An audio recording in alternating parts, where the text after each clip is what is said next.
G20 ሰሚት በደቡብ አፍሪካ በነበረን ቆይታ ኢትዮጵያን መጥተው እንዲጎበኙ ያቀረብኩላቸውን ግብዣ ተከትለው ዛሬ ኦፊሻል ጉብኝት በኢትዮጵያ ለማድረግ ስለመጡ ያለኝን አክብሮትና ደስታ ልገልጽላቸው ፈልጋለሁ።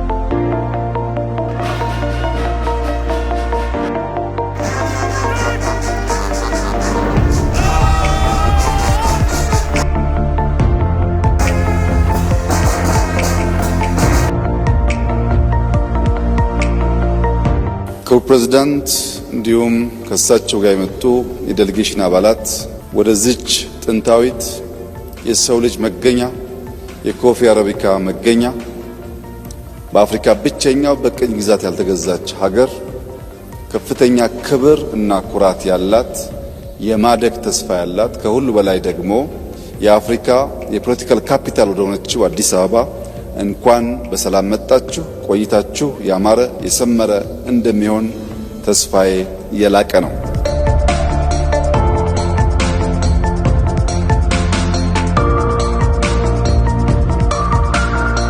ኢትዮጵያ በዓለም ላይ ፈጣን እድገት እያመጡ ካሉ ጥቂት ሀገራት መካከል አንዷ ስትሆን በዚህ ዓመት የ10.2% እድገት ትጠብቃለች። የዚህ እድገት ቀጣይነት መረጋገጥ የሚችለው ከ130 ሚሊዮን ሕዝብ በላይ ያላት ሀገር የሲ አክሰስ ተከልክላ በዓለም ላይ ካለው ልምምድና ትሬንድ ውጪ በጠላቶቻችን ደባ ለረጅም ጊዜ የጂኦግራፊ እስረኛ ሆና እንድትቆይ መደረጉ ትክክል አለመሆኑንና እንደ ቱርኪ ያሉ የኢትዮጵያ ወዳጆች በዲፕሎማቲክ መስኩ ጫና በመፍጠር በሰላማዊ መንገድ ኢትዮጵያ የሲ አክሰስ ማግኘት የምትችልበት ሁኔታ እንዲያግዙ በስፋት ተወያይተናል። ሎጂስቲክስ አንዱ ትልቁ ቦትልኔክ ነው ለኛ እድገት። ከዚያ ደግሞ የሲ አክሰስ ቁልፉን ነገር የሚይዝ ሲሆን ፕሬዝዳንት ኤርዶጋን ከዚህ አንጻር የበኩላቸው ሚና እንዲጫወቱ ጠንከር ያለ ውይይት አድርገናል። ለዚህ ምስጋና እናቀርባለን።